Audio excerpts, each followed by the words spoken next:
nabalitaan nyo din po, Sir Jason, yung dito sa Dagupan City po, no, yung mahigit 5,000 po na mga manok, yung parang, yun po, no, kinaling or pinatay dahil sa sobra-sobrang supply po ng manok, sir? Opo, yun nga po naging hudyat ng mga pag-uulat sa mga nakarang araw. Talagang marami na pong ganyan ang ginagawa, pero yun nga po ay tumambad sa atin yung nangyari sa Dagupan, ganun karami ang nakaling na ng ating mga kasamang mag-iitlog po. Okay. At doon sa ngayon lang ba ulit nagkaroon ng ganitong sitwasyon, sir, sa industriya or etong sa sektor po ng poultry, sir? Yung sa broiler, sa mga manok, talagang pabalik-balikan, talagang resilient lang talaga lumalaban ng ating local producers. Yung sa manok, yung sa itlog ay unprecedented ngayon dahil nga marami talagang pumasok na mga yung mga imported na mangingitlog para maging layer kasi ang kumbaga ay unfortunately sa panahon ngayon, umaasa pa rin tayo sa imports as far as yung mga grandparents stock. Ibig sabihin, yung mga manganganak ng mangingitlog ay hindi pa rin siya locally bred. Yan ay imported pa rin. Unfortunately, masyadong marami ang pinasok last year dahil nga sa takot naman na baka magkulang. Kaya kung maalala natin, last quarter last year, malaking debate yan. Sinasabi natin na hindi dapat ganun kalaki yung ipasok ng mga grandparents stock, o yung mga itlog na mga itlog ng mga ginagamit natin sa mga itlogan. Unfortunately, marami yung pumasok last year, kaya ito yung resulta sa mga panahon ngayon.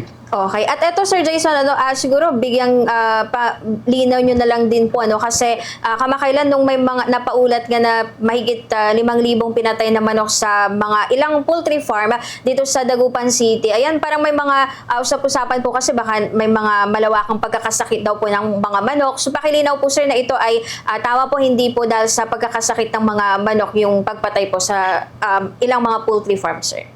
Opo, ito ay hindi po dahil sa may mga sakit. Ito po ay out of desperation ng ating maraming kasamang nasa layer industry.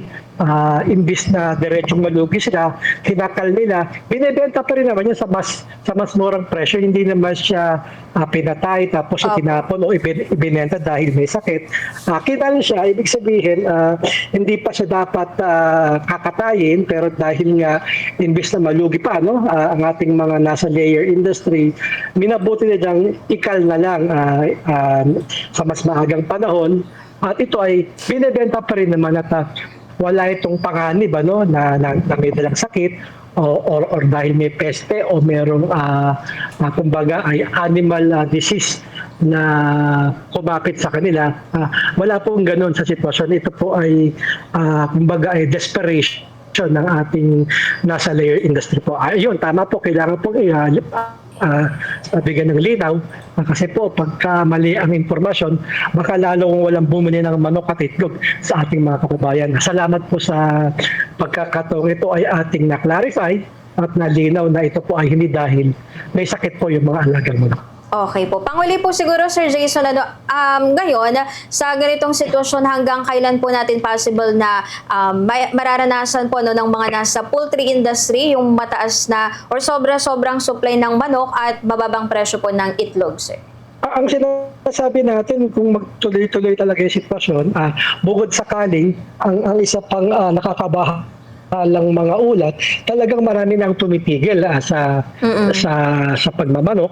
Hindi siya nararamdaman dahil maraming imports dagsa at marami ring malalaking kumpanya na kumbaga kino-compensate yung volume ng mga tumigil na, pero dahil nga sa sobrang supply ngayon, hindi natin siya maramdaman. Pero sinasabi natin in the coming months, pag ito ay nagtuloy-tuloy, talagang marami ang titigil sa bahagi ng mga backyard at mga semi-commercial, maliliit na commercial poultry growers.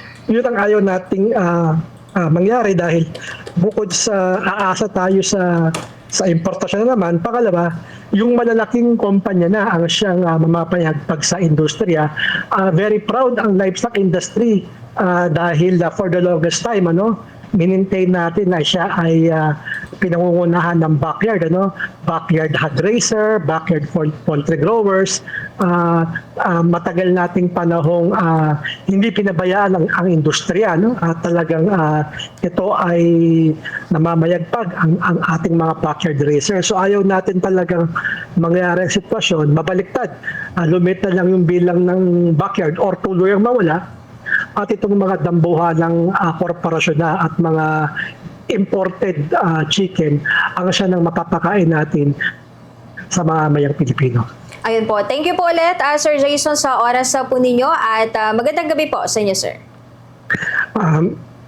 Maraming salamat po. Magandang gabi sa pagkakataon lagi. Magandang at sana po ay maging happy ang weekend natin sa darating na bukas hanggang sa susunod pa na linggo. Magandang gabi po sa kanila. Thank you po.